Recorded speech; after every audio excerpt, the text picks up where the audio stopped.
26 വർഷത്തെ വിശ്വാസം, ലക്ഷക്കണക്കിന് സന്തോഷകരമായ ദാമ്പത്യങ്ങൾ. കല്യാണം എന്നാൽ കേരള മാട്രിമോണി തന്നെ. ഹോർമുസ് കടലിടുക്കിൽ ഇറാൻ ആക്രമണം തുടരുന്നു. UAE-യുടെ എണ്ണക്കപ്പലുകളിലേക്കാണ് ആക്രമണം. ഒരു ഇന്ത്യക്കാരൻ കൊല്ലപ്പെട്ടു.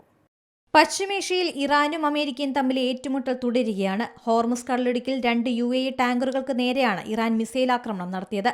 ഒമാൻ തീരത്ത് ടാങ്കർ ആക്രമിക്കപ്പെട്ടതായും റിപ്പോർട്ടുണ്ട്.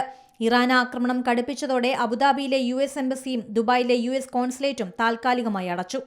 ഹൂതികളിൽ നിന്ന് ആക്രമണം നേരിട്ടതായി സൗദി അറിയിച്ചിട്ടുണ്ട്.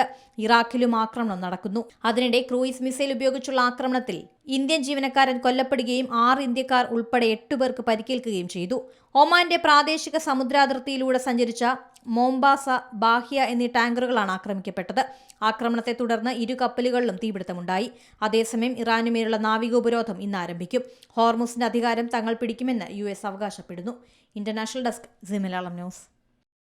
ഏറ്റവും പുതിയ വാർത്തകളും വിശേഷങ്ങളും വിരൽത്തുമ്പിലറിയാൻ സി മലയാളം ന്യൂസ് എല്ലാ ഡിജിറ്റൽ പ്ലാറ്റ്ഫോമുകളിലും ലഭ്യം.